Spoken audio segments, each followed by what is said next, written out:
You can't mean to go public with this. Not yet.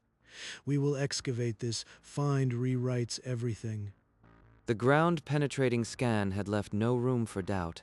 A colossal alloy hull, city-sized, buried deep beneath the lunar crust. If we unearth it, we have no idea what it might trigger. Seal the site. Report it. Knowledge doesn't wait for permission. Tell the team to start cutting immediately. Dr. Charles overruled her and authorized the dig. Within the hour, heavy rovers carved into the red soil, their lasers spewing molten dust. Something that vast it didn't sleep without a reason. The hull was not just metal, it was engineered, artificial, and it had been buried for longer than any recorded civilization. We're prying open something that was buried on purpose. Doesn't that bother you? Bother me. It fuels me. Keep digging. We're opening the past. The excavation peeled back millennia of red dust, exposing a hull that was unmistakably a warship, jagged, gun-bristled, monumental. I'm reading energy surges.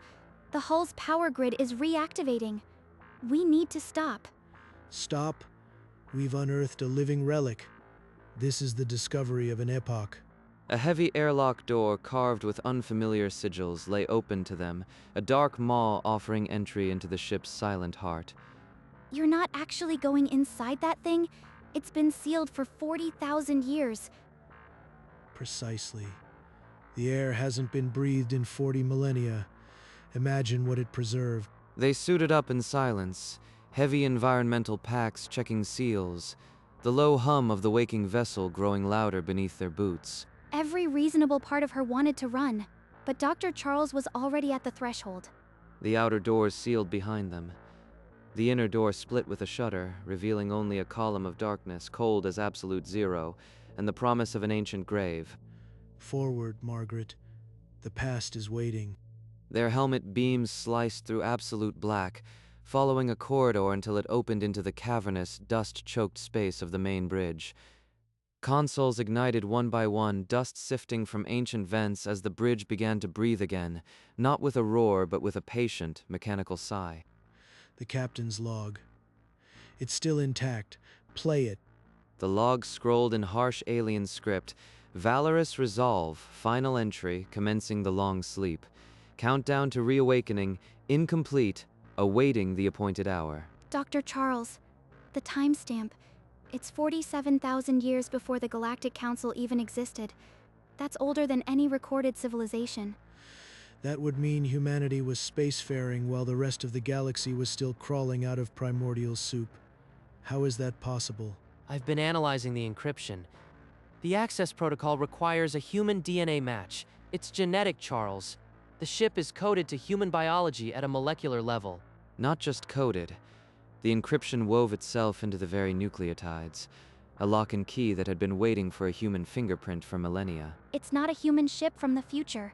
It's a human ship from before there were humans, before our version of human history began. This isn't a discovery. This is a correction of the entire galactic record, and we are the ones who have to write it. Charles, priority alert. Archives across 3 sectors are purging themselves. All records linked to human prehistory, gone. 3 sectors, simultaneous. It has to be the ship. The moment its systems came online, the archives started erasing. In the Galactic Council chamber, delegates watched their history dissolve into static. The official doctrine, humans as newcomers, crumbled in real time. A protocol. The ship wasn't just buried, it was waiting to trigger a purge when unearthed. But why erase its own history? To cover something up, a lie that's been told for 47 millennia. We have to get to the core. There might be a way to stop it. Or make it worse. We should contact the Council, not go deeper into a system that's actively rewriting galactic memory. The Council built its authority on this lie. They'll bury the evidence, and us with it. We go now while we still can. They descended through the ship's eerily lit arteries, the hum growing deeper, until they reached a sealed spherical chamber that seemed to breathe with its own dormant energy. It's a crystallized intelligence matrix, the ship's mind, and it's still alive, just waiting. Waiting for what? Let's find out. Power up the core interface. Carefully. The chamber flooded with pale blue light as the crystalline matrix stirred from its ancient slumber. A voice ancient and resonant filled the silence. In the long count of ages, the sleeper awaits the count of the living. The appointed hour is not here, but the key has turned. It's reciting a protocol, a countdown. But for what? And why now? Valor 7. Identify your purpose. Why were you buried for 47 millennia? I require authentication. Only the designated inheritors may access the full truth, awaiting biological confirmation from authorized personnel. Without waiting, Valor 7 emitted a powerful subspace pulse that streaked through the void, bouncing off hidden relays older than any known civilization. Incoming, 20 other sites just lit up across the galaxy. They're responding. The network is live. You've awakened a fleet. A network? You mean there are more of these ships, buried just like this one, waiting to be found? One among you is recognized. Scan complete. Designated inheritor confirmed. One is present. The count begins. The AI's hologram dimmed, retreating into dormancy.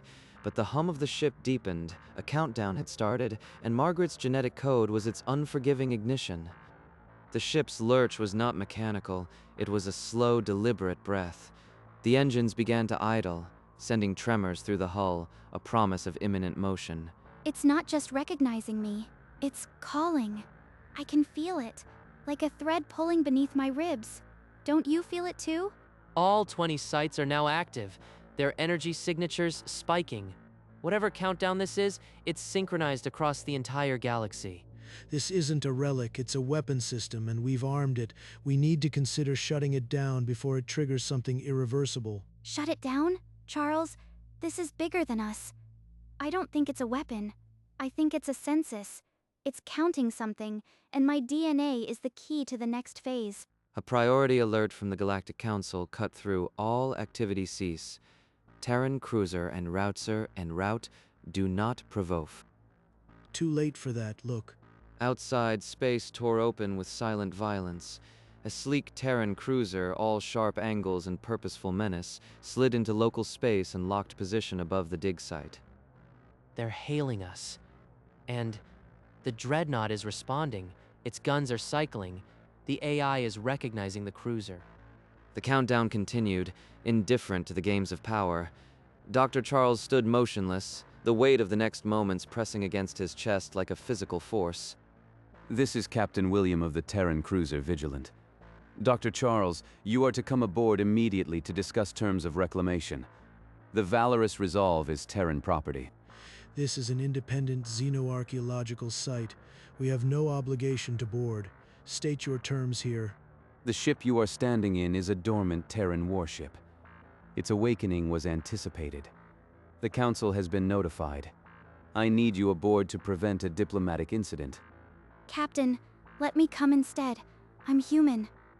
Dr. Charles remains here to monitor the countdown. I'll speak for the dig team. Agreed. A shuttle will collect you. Do not attempt to interfere with the protocol. We are past the point of halting it. The Terran shuttle descended through the thin lunar atmosphere, engines purring with restrained power, landing near the dreadnought's gaping airlock.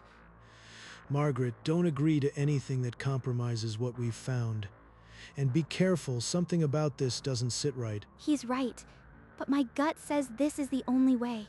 If the ship chose me, maybe I can speak for us all. She climbed the ramp, and Dr. Charles watched her silhouette vanish into the human vessel, an envoy carrying the weight of a truth that wasn't hers to keep. As the shuttle lifted off, Dr. Charles stood alone, the idle hum of the dreadnought beneath him, waiting for a signal that would decide the fate of galaxies. The shuttle docked, and Margaret stepped into the cruiser's cold efficiency. Captain William waited, a data crystal glinting in his palm. Welcome. You're braver than most. Follow me. I'll explain what we've kept hidden for 47 millennia. Humanity was the first. We seeded life across the galaxy, then retreated, leaving these ships as safeguards against chaos. So the countdown is a census. And when it reaches a threshold, the fleets enforce balance? Correct. The archive purge erased the false records we allowed. The truth is being restored, whether the Council accepts it or not. Then Dr. Charles triggered a galactic reset. His own people built their authority on a lie, and now it's crumbling. We need your help to prevent war. You're human. The ship recognized you. You can mediate between us and the Council. What exactly do you want from me? To convince Charles to surrender his discovery to a hidden human authority? Convince him that resistance will only lead to conflict. Restoration is inevitable. Help us make it peaceful. Margaret stood at the edge, the weight of a galaxy pressing on her. Cooperate or resist, her choice would echo for millennia. Aboard the Dreadnought, Dr. Charles combed through restricted Crenari archives, hunting for the origin of the lie that defined his people. Buried under layers of prohibited access, a file surfaced, the Treaty of the Sleeping Hegemony, signed by the Crenari First Council 47 millennia ago. The treaty read, "We acknowledge the sleeping hegemony and pledge never to disturb the buried vessels. Such disturbance will trigger the Great Reckoning." His own people, they knew.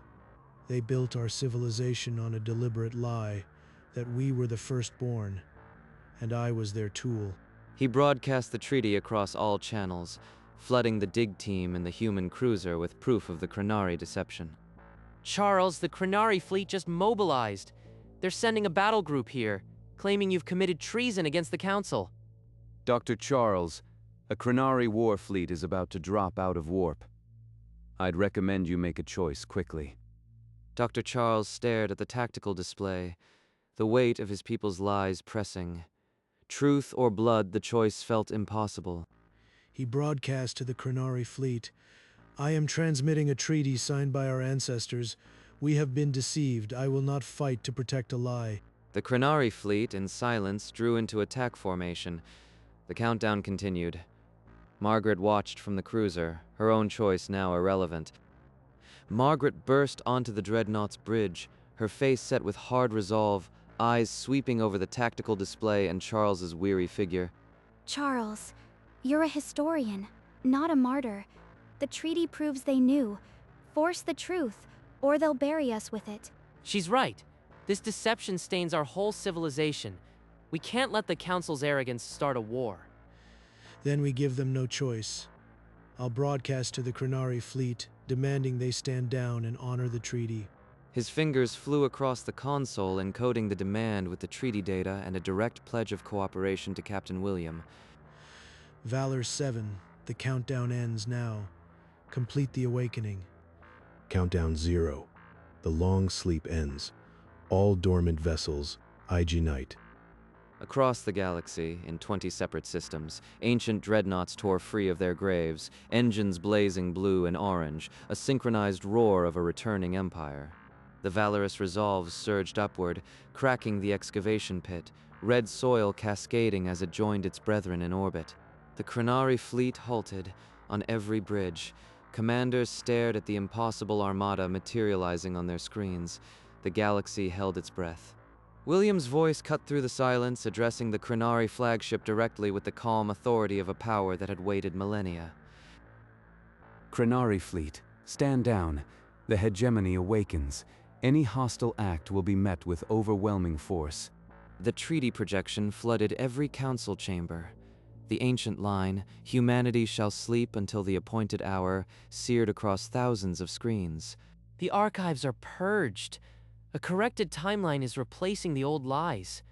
The galaxy is reading the truth right now. Margaret stared at the holographic map, watching new historical nodes ignite across the galaxy, her eyes brimming with the enormity of it all. Dr. Charles, your discovery completed the census. The hegemony thanks you. The Armada is at your disposal. The Terran cruiser took point before the Armada, its cannons glowing with restrained fury, a promise of protection and warning. The Dreadnought's weapons glowed in unison, targeting matrices, weaving a web of containment around every potential threat. Margaret stood in the corridor, eyes closed, the treaty's reflection on her skin. A single tear traced the path of everything she'd lost and gained. The Armada hung in silent formation, a promise no council could ignore. The truth was out, and the galaxy would never be the same. The Crenari admiral stared at the treaty's seal, his own ancestors. Without a word, he ordered a full withdrawal. The attack formations dissolved into silent retreat. The Galactic Council declared a state of emergency, but the message was clear. All aggression ceases. Diplomatic talks are requested. The new history stands. Dr. Charles, the Armada will patrol and protect. The old balance is restored. Humanity returns as custodians, not conquerors. We seeded the galaxy with life, then withdrew. The census measured your maturity. Now we walk among you again. So you won't stay hidden? You'll walk among us now, openly? Yes, it's time. The galaxy must know its true history. We will not hide again. Margaret stepped to the comms and broadcast. We are not your enemies, but we are not your children either. We stand together as equals. A ripple of acknowledgments returned across the fleet, the start of a fragile but real peace. The galaxy exhaled. The Count was right. We're not alone anymore. On the observation deck, Dr. Charles and William stood in silence, a mutual understanding settling between them, the past unearthed, the future uncertain, but shared. The dreadnought was gone, leaving a crater that breathed silence. At the rim, Dr. Charles and Margaret stood, two figures against the void. Dr. Charles, the Terran Dominion needs a liaison to the Crenari. You understand both worlds. Will you, sir? I will, for the truth that was hidden, and for the healing that must come between our kinds. Margaret, you'll serve as cultural attaché. Your voice can bridge the divide between humanity and the Crenari. I accept. It's time we built bridges, not walls. Our shared future begins now. Charles, I was wrong to doubt you. You've redefined our history. You have my respect, and my apology. Valor 7's final gift appeared on Charles's tablet, a complete cultural database, one scholar's legacy bequeathed to another. The human fleet ignited their drives, each dreadnought slipping into hyperspace, a silent exodus that reshaped the galaxy's future. Margaret watched the heavens rearrange, the weight of her choice now a bridge between epochs. Behind them, the empty crater remained, a scar that was now a monument. The galaxy moved forward, together. Months later, the Crenari Council chamber held a different silence, expectant, not fearful. Dr. Charles stood at the center, the ancient database humming in his hands. I present Valor 7's cultural database. It holds our true history, not the lie we lived under. I ask the Council to accept it and revoke the false doctrine. The council rose. One by one, they bowed their feathered crests. The false doctrine was revoked, and the apology of an era spoken into the record. I stand here as a human, but also as a friend. Our shared future isn't about who came first. It's about building bridges for those who come after. A murmur of approval rippled through the chamber. The spectacle of a human and Crenari standing together as equals wrote itself into the new records. Charles, I finally found where I belong. But I still wonder how many other truths are buried out there, waiting to be remembered. That's the work of a lifetime. But not tonight. Tonight we celebrate that one truth has finally been told. Later, Margaret stood alone on a balcony overlooking Crenari Prime. The night sky was thick with stars, each one a question. What else is out there, sleeping in the dark, waiting for someone to dig it up? The stars offered no answer, only the promise that the past was never truly dead. It was waiting, and now, for the first time, so was she. In the timeless dark, the Terran fleets glided in silent patrol, a new order taking shape among old stars. On Crenari Prime, young students gathered in a bright hall, their eyes on a holographic map of the old human empire restored. Dr. Charles, old and gray, sat at his desk, the morning light catching the dust in the air and the years in his feathers. He wrote the final entry. We dug for artifacts and unearthed a civilization. In the end, we didn't discover the past. We discovered that the past had been waiting for us. He closed the journal, the cover falling with a soft, final thump that echoed through the quiet room. Through his window, the sky over Crenari Prime held a lone Terran cruiser, its silhouette a calm guardian threading the constellations. The count was complete. Humanity had returned, not as conquerors, but as custodians of the old promise. And somewhere, in the deep dark between galaxies, other sleeps continued, waiting for their appointed hour. But for now, the galaxy was enough. The past was no longer buried. It was written, and it was alive. The galaxy turned, and history, for the first time in eons, was on the right page. Months later, a small ceremony was held at the crater's edge, not for the unearthing, but for the healing. Dr. Charles, Margaret, Torin, the Terran Dominion formally recognizes your service to galactic truth. Truth is its own reward, but I accept on behalf of everyone who seeks it. I once feared this discovery. Now I realize it gave us a future we didn't know we needed. The crater had become a symbol, not of what was taken, but of what was left behind, a promise. The Armada's patrols continued, silent guardianship woven into the fabric of the galaxy. It wasn't about being the first. It was about being ready when the call came. We answered. The past is written, Margaret. Our chapter is just beginning. Together they watched the stars wheel, the scars of the past now faint luminescence in the dark. The galaxy had found its balance, and in the silence the old question became a quiet certainty. The past had been waiting, and now the future had begun. Months later, a quiet transmission arrived from the outer rim, a species no one had contacted, their first words simple. Thank you for the truth. Charles, they heard us. Even the silent ones. The lie that kept them hidden is fading. Every civilization had its own buried truth, perhaps now they'll dig them up, not with fear, but with understanding. Maybe the greatest discovery wasn't the ships. It was that the galaxy was ready to listen. The Armada's presence had shifted from threat to promise. Worlds that once hid now reached out, slowly unfurling their true histories. At a diplomatic summit, Margaret stood beside Krenari and human delegates, not as an envoy of one world, but as a voice for a new era. We learned that a collective lie can last eons, but so can the courage to undo it. That's the heritage we now share. Later, Dr. Charles walked the empty corridors of the rebuilt Krenari archives where the corrected records now glowed in quiet validation. A library is only as truthful as its keepers. We've finally earned the right to tend ours. And as the next generation looked to the stars, they did so not with inherited fear, but with the quiet hope of a galaxy finally whole. In the deepest archive vault, the last corrupted data crystal shattered into dust, taking with it every falsehood the galaxy had ever told about humanity. The emergency purges ceased. For the first time in millennia, silence meant peace, not panic. At the edge of the crater, a small memorial now stood, not for a battle won, but for a truth recovered. The records erased themselves, but what they tried to hide is now carved in every star chart. A library that burns is a tragedy. A library that erases itself to protect a lie is a crime. We turned that crime into our first honest chapter.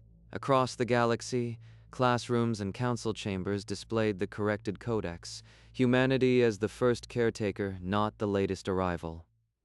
The census is closed. The hegemony's duty resumes. We'll protect, but never again hide. The era of erasure was over. The galaxy would no longer forget. 47,000 years of silence broken by a single dig. We weren't discovering the past, we were setting it free. The buried fleet had done its duty, the records had done theirs, and the galaxy, finally, had its story straight. On the first anniversary of the Armada's rising, the Krenari Council convened for a final act, the ratification of the Treaty of the Awakened Hegemony. Today, we close the chapter of erasure and open a new one, the galaxy's true history, honored and protected. As representative of the Terran Dominion, I sign this treaty, pledging to stand as guardians, not rulers. The treaty bore the seal of every council species, and for the first time the ancient human crest, a phoenix rising from a circle of stars. History is not what we inherit, but what we choose to tell. Today we chose the truth. The council rose, not in the forced bow of the old lie, but in a voluntary standing ovation that echoed through the marble halls. Do you think, somewhere, Valor 7 knows that its long sleep wasn't in vain? It knows. The AI's final iteration is now part of the Armada's network. It lives on as a record and as a conscience. Outside, the sky over Krenari Prime was pierced by the Armada's lights, a constellation of returned guardians, their duty endless but no longer lonely. The treaty's words echoed across subspace, let no record be erased, let no truth be buried. The Count is right, and the galaxy is home. In the quiet after the ceremony, Dr. Charles and Margaret stood on a high balcony, the Armada a constellation of silent guardians above. The Count is right. The galaxy is home, not just words on a treaty, but the end of a 47,000-year silence. And the beginning of a truth that can't be erased? I used to fear the lies. Now I fear silence more. A Terran dreadnought glided overhead, its ancient hull scarred with millennia of dust, yet its lights pulsed with gentle reassurance. We dug for ships and found a conscience. The galaxy will never forget that. Aboard the valorous Resolve, Valor 7's hologram flickered to life one last time, its voice a resonant whisper across the entire Armada. Count complete. All vessels. Maintain vigil. Humanity's watch is eternal. Remember. The dreadnoughts answered with a synchronized pulse of their running lights, a silent salute that rippled through the gathered fleet. On the balcony, Margaret felt the pulse resonate deep within, the genetic key she carried now part of a living, eternal network. The lie had died in silence, the truth now lived in light, and the galaxy for the first time was truly whole. Years later, the crater on that distant moon had become a pilgrimage site, not for the ship that rose, but for the truth it carried. Margaret walked the rim alone, the holographic slate in her hand now a symbol. The Count is complete. The silence isn't empty anymore. It's full of truth. In his study, Dr. Charles closed the ancient journal, its pages now a completed archive of awakening. The Armada's patrol continued, each dreadnought a moving monument to a promise kept across the eons. Margaret looked up, no longer searching for buried fleets, but for the light of the next sunrise over a galaxy that remembered. We didn't just dig up the past, we planted a future. The fleet's lights flickered in a slow, harmonious sequence, a code that said simply, "We are here." And in that quiet pulse, the galaxy found not a threat, but an eternal heartbeat. The Count was complete. The past had been waiting, and the future now had finally begun. In a sunlit classroom, a young Krenari raised her hand and asked, "What was the long sleep?" The teacher smiled and pointed to the sky. "A promise. We keep it every day now." Every question now is an invitation, not a threat. That's the future we planted.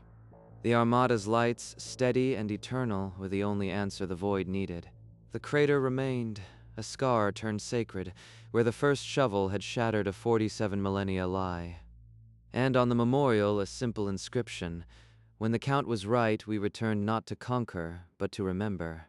Across the galaxy, the stars no longer held secrets. They held a story. The past waited 47,000 years for us to listen. Now let the future wait for us to speak. From a single shovel of red dust, a new epoch had been born. Not of power, but of truth. And the galaxy, at long last, was home.